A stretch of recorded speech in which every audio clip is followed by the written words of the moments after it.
Hello guys, welcome to Gongura Guidance. This is my name Subash. Little bit about myself, and these are the dedications and whatever I'm going to be telling you in this video I've learned from these people.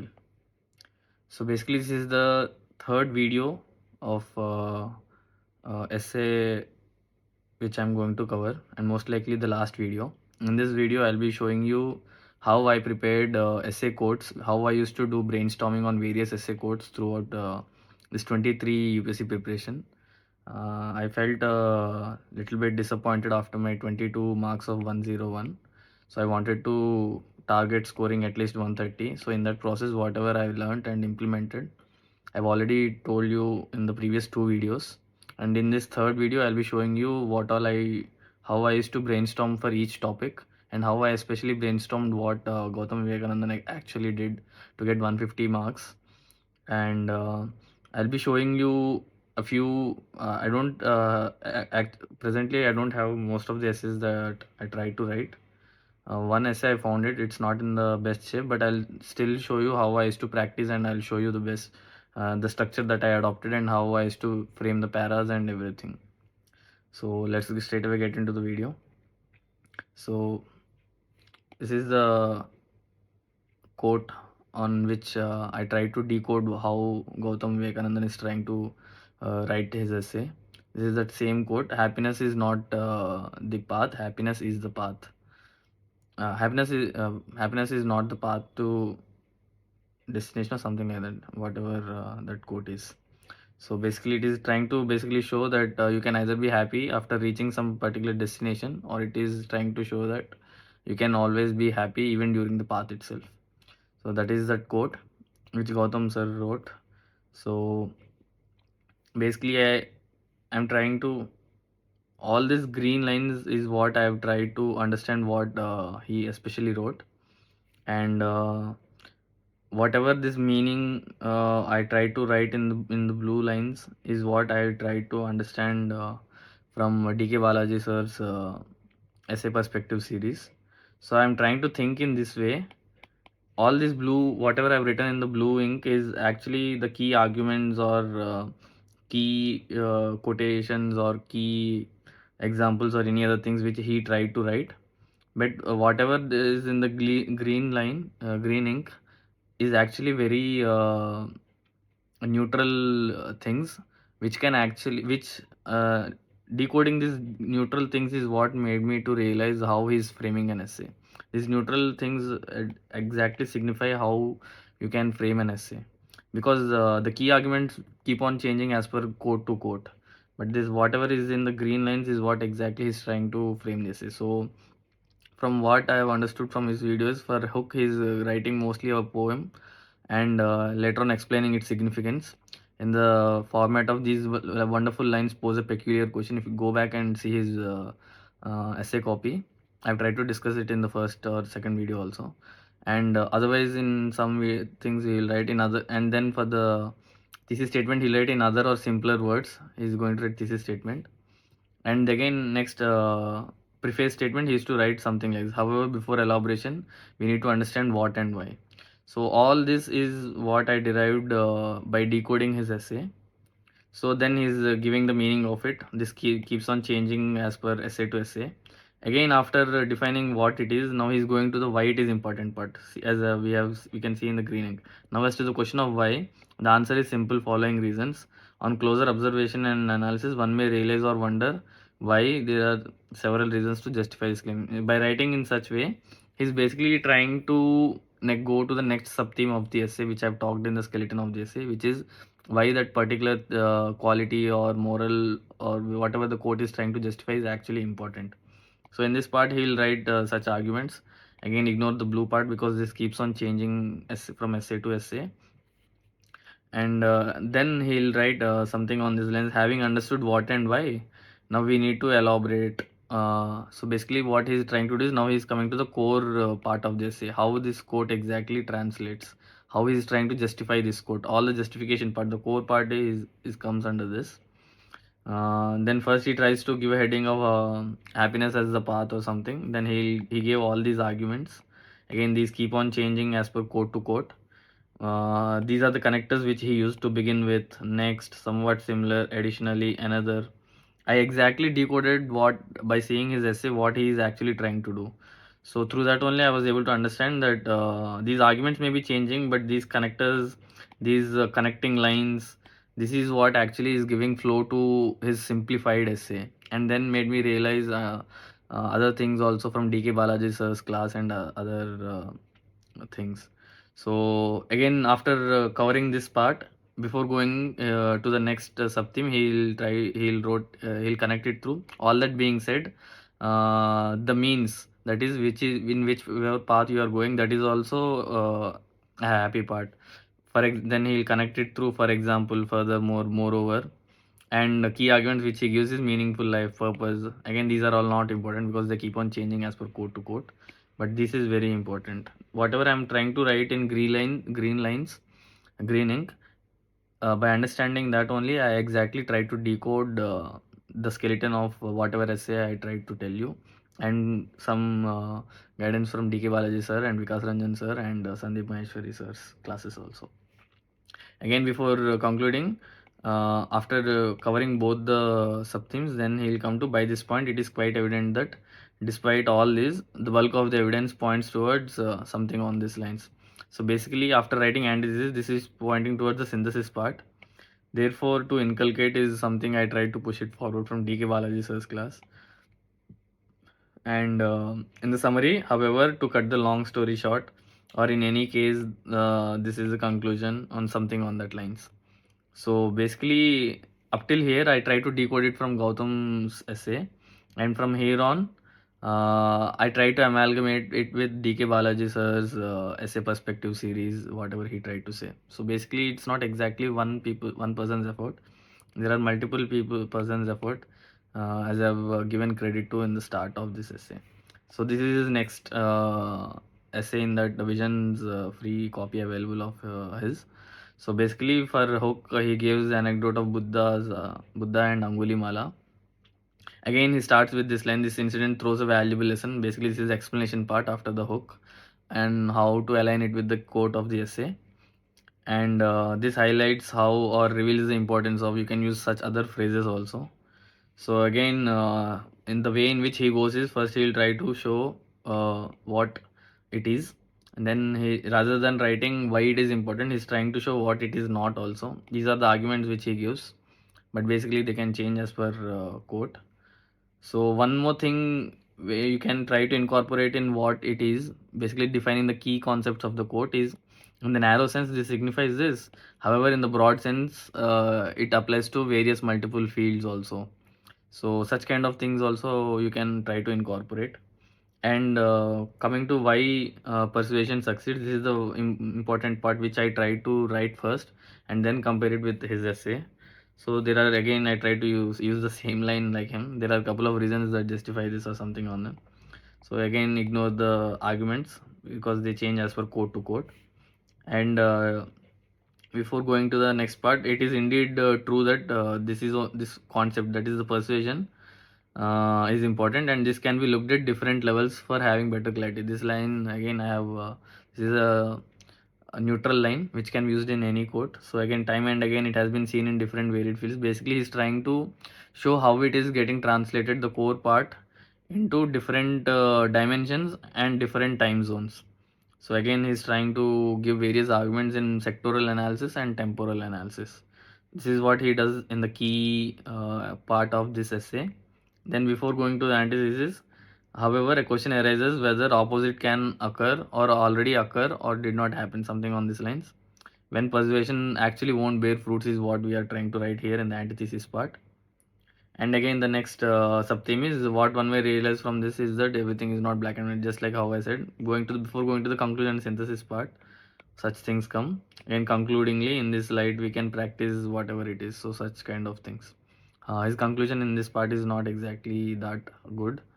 So, but still, we can try to understand how he's trying to frame essays and what his skeleton of usually keeping the flow is. So from here on, whatever most of the codes I tried to brainstorm from DK Balaji sir's SS Perspective series. So please go and check it out. one of the quote from which this is the first after understanding the skeleton from Gautam's copies, the first essay which I try to brainstorm is this one, which is from DK Balaji sir's series only.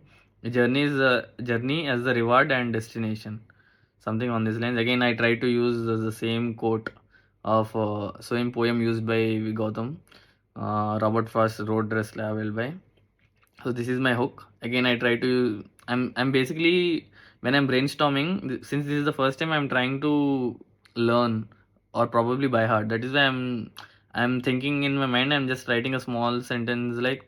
Again, these lines pose a peculiar question. Just like how he wrote, I'm trying to copy it. Choosing road whether for the reward of journey or for reaching destination. What is the purpose of choosing this road? In other words, again while trying to write the thesis statement, again I'm trying to use what he wrote. In other words, or in simpler words, whether you are enjoying the process or the means, or whether you are doing it for the utility of actually reaching the end or destination. Basically, I'm using the same quote and paraphrasing it in different sentences. Again, the preface statement I think I forgot here, but you need to use the preface statement also. Then again, I'm saying trying to use what he did. However, before elaboration, we need to understand what and why. Now I'm trying to define what, and again, like him, I'm trying to use the same thing. Having understood what, next question is whether why it is important, whether reward is more important, whether the reward of journey is more important, or whether the reward of reaching the destination is more important. I picked this quote for the first time because this was more on the lines of his essay on happiness. So I'm just trying to I try to find the most relevant or similar quote on that lines, and I try to first brainstorm it. Again, I'm trying to write just like how he did, how whether journey is as the reward. So again, to begin with, next somewhat similar, additionally another. All these are the connectors which I'm trying to use. These are the concepts which I tried to think of, and later on incorporated some things from DK Balaji sir also. So Nishkama Karma, we need to do the duty as the important thing and not focus on the end or outcomes. Sthir Pragya Dharma, all these come as important concepts to show that journey itself is a reward. You need not do journey just to reach the end. You can also keep on enjoying journey. So carpe diem. Similarly, this concept again, I lifted it as it is from his Topaz copy. So this is why analyzing Topaz copies becomes important. See how many things I'm trying to lift. I try to lift all this. I try to lift the skeleton. I try to lift this concept also. Hopefully, in this year, my essay marks. I'm hoping that they'll improve at least from my last year's marks. So let's see. And again, I'm trying to go to the next thing, like how he exactly did. All that being said, the other side, something on that lines. Again, the next part.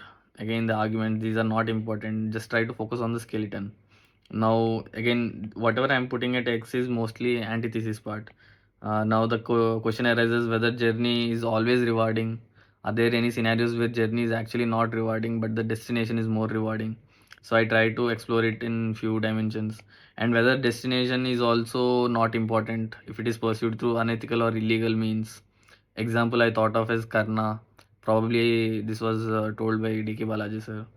Again, then in the conclusion part, from here on conclusion starts. What one may realize is that basically this is the synthesis part. I try to ignore the summary, and I've straight away gone to synthesis. But since I've just started to practice it, so basically choosing destination or right, choosing destination and choosing the means, that is the journey, both should be in ethical or passionate or in such a way which is helpful for the society. And the concept such as ikigai can be quoted as substantiation, where you are able to earn and it is aligning as per your passion, and it is ethical also and somewhat useful for the society also. All such concepts amalgamate into a single Japanese concept called ikigai. You can try to quote this. So basically, again, I'm trying to push forward. All that being said, the lesson is clear. The choice is yours whether you try to do persuasion or try to. No, this is the journey wala thing. So the lesson is clear. Choice is yours. You can either try to enjoy reaching the destination, or you can try to enjoy reaching the journey also.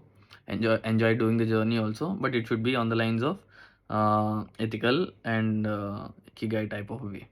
So this is the first quote that I tried after trying to understand this skeleton or pattern.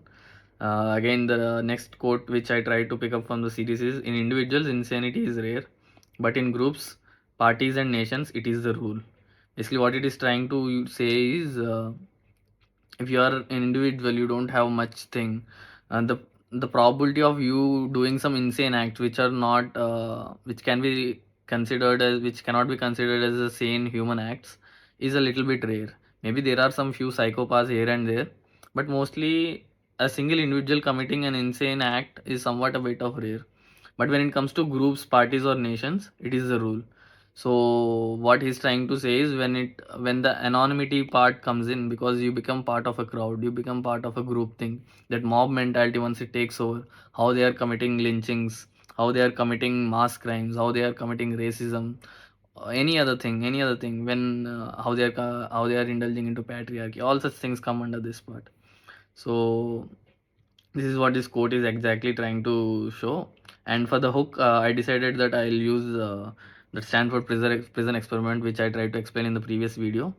Again, the same. I'm still trying to by heart the skeleton, so I'm just simply writing this example highlights, just like how Gautam's copy shows group dynamics, unethical and irrational. In other words, this is basically my thesis statement. Again, this is the preface statement. If you explore what and why. Now I'm slowly cutting down on because I'm just revising in my mind and quickly writing one or two, three words. All these things will keep on changing as per word, but you need to realize is that I'm trying to maintain the flow. First comes the hook, then the explanation part most likely will come, and this is the explanation part, this is the thesis statement part, this is the preface part. Then I'm going to I think here I try to ignore what it is and why it is important. But mostly these are the examples which I'm trying to justify it through. And these are the examples which I'm going to use in the substantiation part. Again, coming to the antithesis, but however, having understood all this, the other side is also possible. Like insanity is possible in individuals also, sociopaths, lone wolf attacks, gun culture. Uh, so such I'm just brainstorming such things. So whenever you are picking the essay, also first the thing that you need to do is this key part which you need to brainstorm. And again, that being said, it is not, I'm just revising in my mind, that being said, it is not black and white. By this point one may realize all these I've picked up from Gautam's copy only.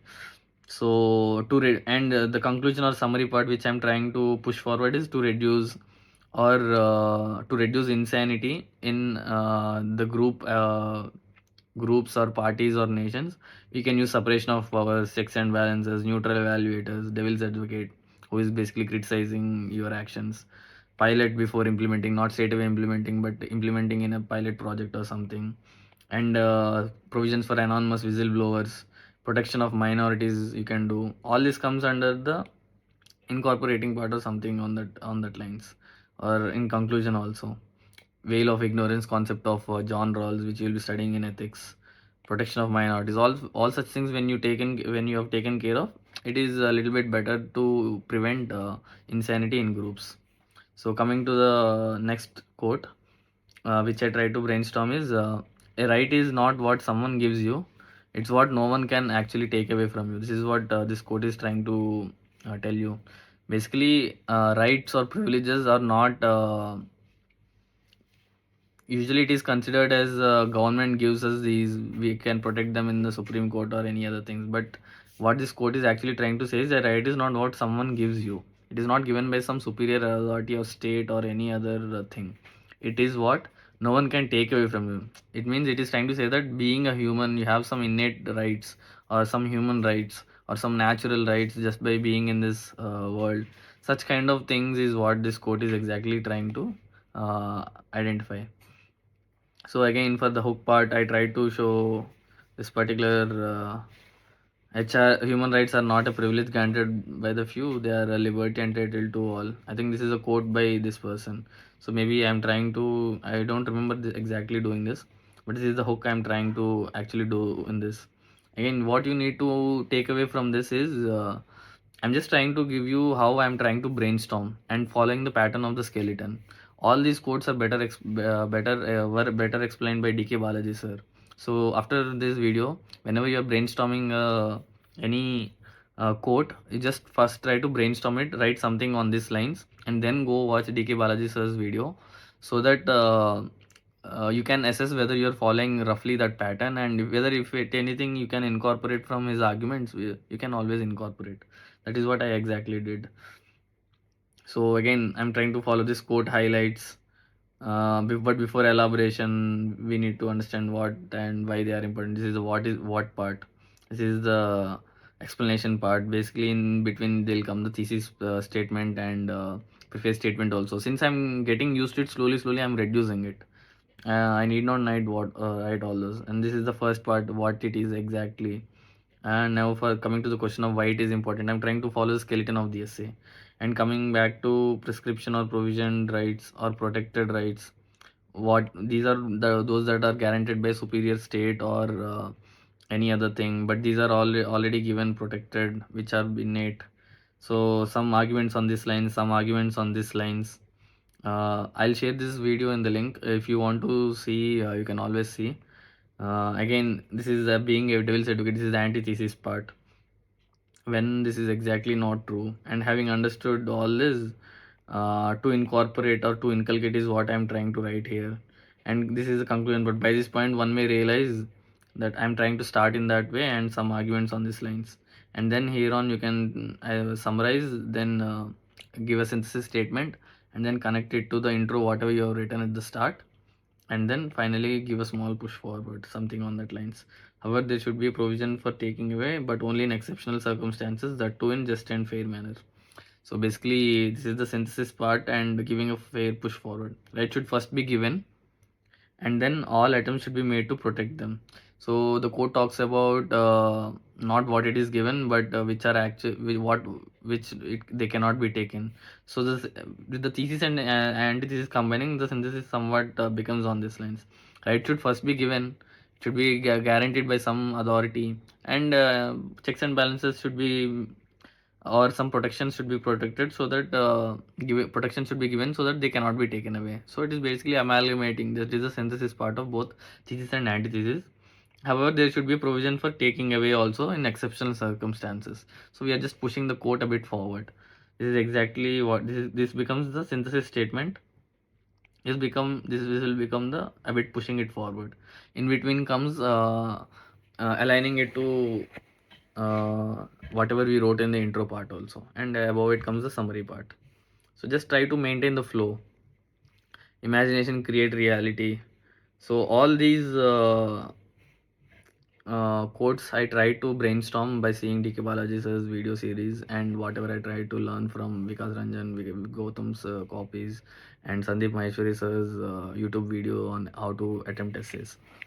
So if you have time, check them out. And this quote is based on a self without bookshelf is naked. Again, I'm trying to, by this time I understood I can write some intro. It won't matter much. I've already developed that capacity. So I'm just trying to find out some arguments which I can brainstorm on what it exactly is. I'm trying to define self, I'm trying to define bookshelf, I'm trying to define naked. So, and why it is important, this is that part. And this part becomes a core part, how the quote exactly translates. Again, I'm trying to write antithesis. Now I'm trying to write how to inculcate. So all such things, just go to DK Balaji sir's, first try to actually brainstorm by yourself, then go to his series, and then try practicing it. All these are the things that I have practiced. Reason has always existed, but not always in reasonable form. There are better practices to best practice. This is the previous year UPSC question. Everything that we hear is an opinion, not a fact. This is also from the series only. This is again UPSC question. Philosophy of wantlessness is utopian, while philosophy of materialism is chimera. This is UPSC question. Again, I'm trying to follow the same skeleton. What, how, why it is important, then how it translates, and the antithesis. Again, the inculcating part, and then the conclusion part. I'm not just realize that I'm not writing all the things exactly. Basically, if I'm getting few good points on the core body part, that is how that quote exactly translates, and few points on antithesis and few points on how to inculcate, and a bit on what it is and why it is important. I know that I'm comfortable with this essay. I can create some good enough introduction and conclusion also. So while choosing the essay, this is exactly what I'm trying to stress on where you will be getting the most marks from, that is the body, not on intro. Don't select any topic based on you having a good example or good introduction or good conclusion or good poem relating to it. They are only a very small part. They are just the hook or just the introduction part or just the conclusion part. You should be focusing mainly on the key part from where you will be getting marks. That is how that quote exactly translates, or what you have some idea of what it is and why it is important, a bit on antithesis, and a bit on how to inculcate that exact thing. Second, real is rational, rational is real. This is also from UPSC topic. This is also one of the favorite UPSC topics, which keeps on getting repeated through multiple different versions, but roughly something on rationality and reality. So history repeats itself. This is also a theme of which is favorite for UPSC, and this is some code which I've tried to do from DK Balaji sir. A clear consent fears no accusation. The whole is more than some. All these quotes are from that DK Balaji sir series. Lawlessness. First I used to brainstorm it, then see it from there. Harsh laws at times. And coming to one essay which I found, which I want to actually try to show you how I try to exactly write. These are the just the brainstorming parts. Now I'm going to show you one essay which I actually wrote.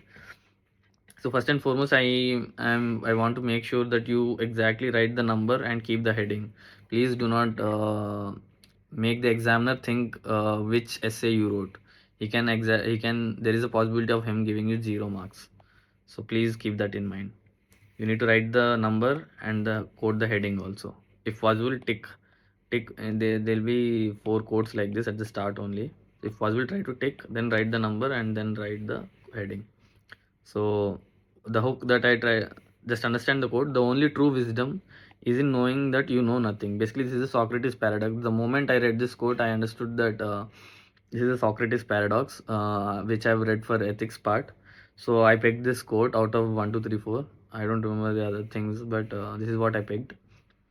So basically what it means is that it does not mean that a person who knows nothing is wise. It means that a person who knows that he doesn't know anything is wise. So basically he knows many things, but the fact is that since he knows many things and he's also aware of what he doesn't know, and what he doesn't know is so huge and vast in this universe, that what he knows he's considering it as nothing. So rather than just knowing what you know, he understood what he doesn't know also. This is the whole universe. Even though he knows many things, whatever he knows is just a very small part. So since he knows that he doesn't know many other things, he's saying that only true wisdom lies in knowing that you know nothing. This is the key idea which the Socrates is trying to say. So straight away I thought of I saw some experiment. This Philadelphia college might be a wrong thing which I have created there, but the idea is what I have studied in something. So basically I'm trying to create a premise that there was some experiment in some university. This I have created. Don't copy it from my thing. Um, Basically what happens is that is what I'm explaining here is based on the Socratic paradox. I immediately tried to box it to show the examiner that I understood what your thing is going to say.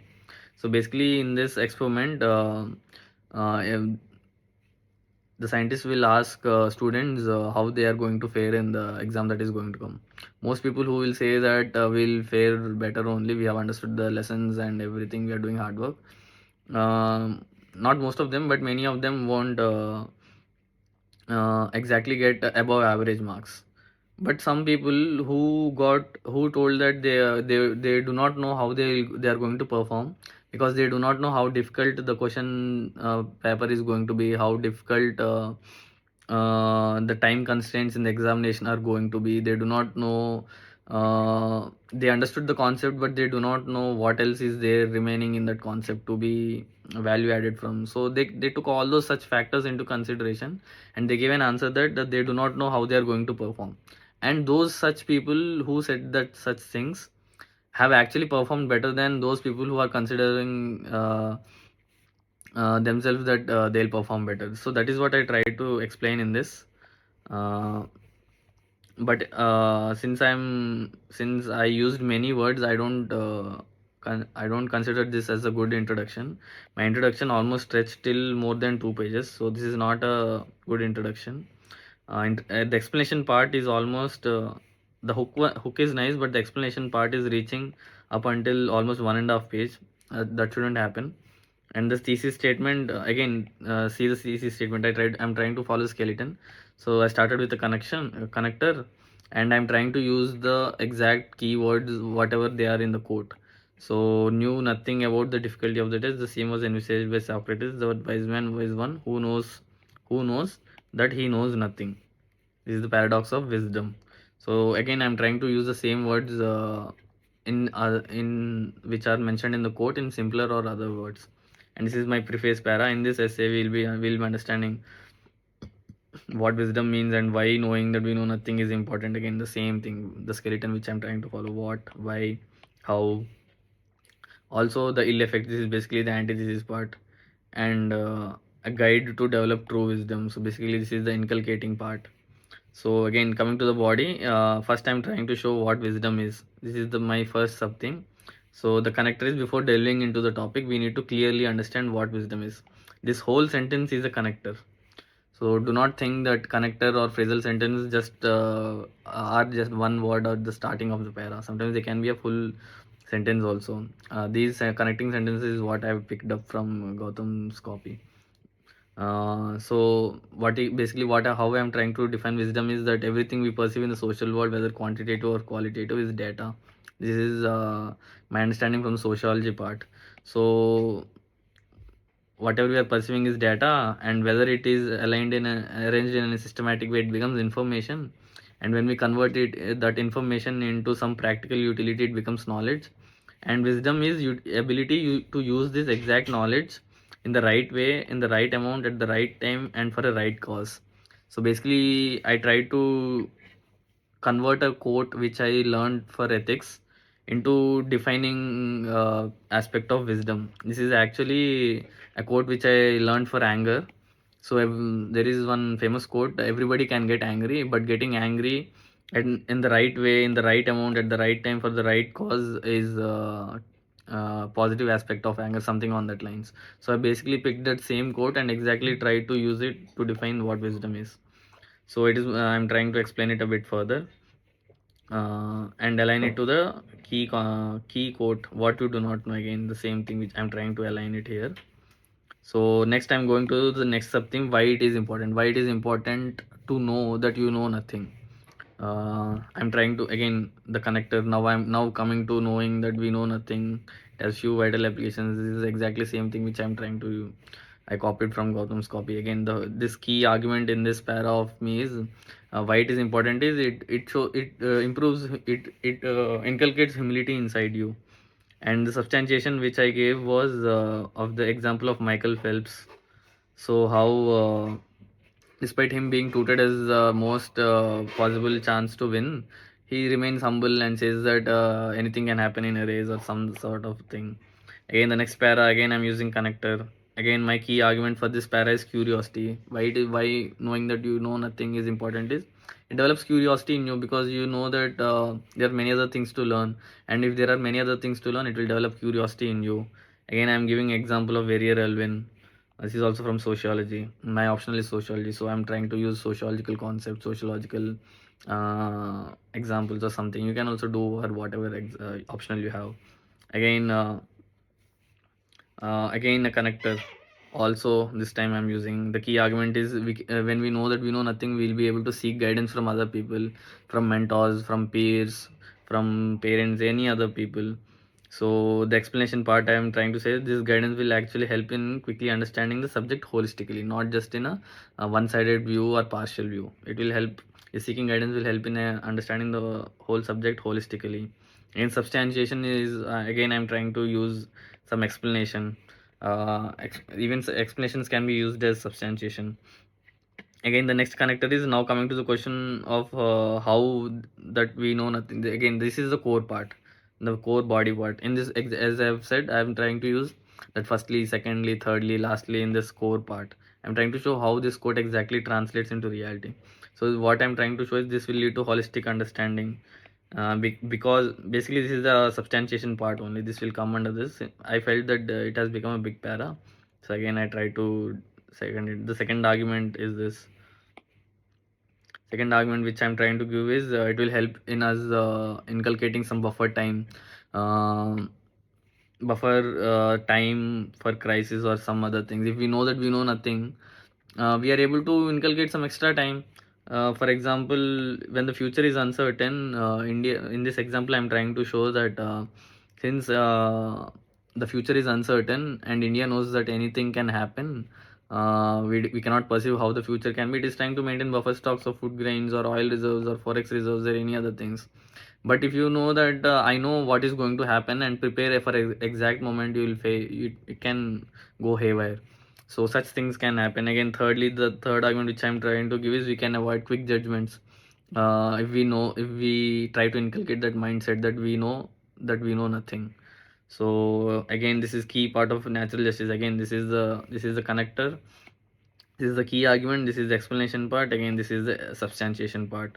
Again, the connector. So in such kind of things, I'm trying to go. Basically, I'm trying to follow whatever I've learned, and I try to explain you. So again, coming to the antithesis part, I used while. You can use however also. Just try to imagine when knowing that you know nothing is actually detrimental, because if you keep on thinking that you know nothing, even when you know many things, it will lead to indecision. Sometimes you might not take decision itself. It can lead to, in the next argument, I'm trying to show that it can lead to pessimistic attitude. So I gave only two arguments. So in for antithesis, which is already covered one page. So now coming to the inculcating part, how to inculcate that humility mindset that you know nothing. So while these are only few exceptions, I'm trying to connect this. Basically, while there are only few exceptions about the perils of knowing that we know nothing, the undeniable argument, again I'm trying to show how this is exactly this whole connecting para is copied from Gautam's copy. The undeniable argument is that the Socrates paradox of why. Again, I'm trying to align it with this quote. Whatever connecting para of his copies is that the Socrates paradox of wise is knowing that they know nothing. Again, this becomes the inculcating part. Therefore, to develop wisdom, how can we develop that mindset that we know nothing? So I'm trying to give few examples, few methods that we need to understand that there are other perspectives also. We need to understand. We need to be actively seeking guidance or new knowledge from others. And using this newfound wisdom, we need to learn about the loopholes in our existing understandings. This is what I'm trying to show. Again, again for the summary part, yeah, I don't consider this as a good conclusion, because rather than connecting it to the first introductory hook, I try to inculcate some new uh, hook kind of thing. That anecdote which I try to explain, that six blind people are trying to identify elephant as various other things. So I don't consider this as a good conclusion. What I'm suggesting to you is first summarize whatever we have written, then write one synthesis statement, incorporating both thesis and antithesis part, and connect it to the intro a bit. Again, showing how it is connected to our present intro, that University of Philadelphia experiment or something. And then you can give a way small way forward. In this way, if you try to conclude, it will be a better conclusion, is what I feel. So that's it from my side, guys. Most likely this is my last video of essay. I think you are equipped enough to actually start attempting the brainstorming of the quotes. Just try to, again I'm quickly summarizing. First, while selecting itself, you need to know how that quote is exactly translating into reality. So various reasons, especially if it is an philosophical essay, or various examples in various dimensions, sectoral and temporal way, if it is a something of an explanatory type of essay. So if you are comfortable in that part, then only attempt the essay. Then you can always go back to the body part, what it is defining key defining key parts of the quote and why it is important comes the second. Again, third comes the main core part, that how that essay is getting translated into reality. Fourth comes the antithesis part. Fifth comes how to inculcate that exactly quote in our daily lives or societal or whatever things is. This becomes the whole body part. In the introduction, there needs to be a hook, and there needs to be explanation of the hook, and then there needs to be a thesis statement, and then there needs to be a preface statement. This becomes a good introduction, and you have already brainstormed about the body. And for the conclusion part, just summarize it, whatever key arguments which have given in the core, how this code translates into reality part, and then write a synthesis statement, connect it to the intro, and then give a small way forward. It will complete the whole circle from where we have started, and will give a little bit push forward. So don't just watch this video and leave it here. uh, do what I'm asking you to do. That's it from my side. Thank you, guys.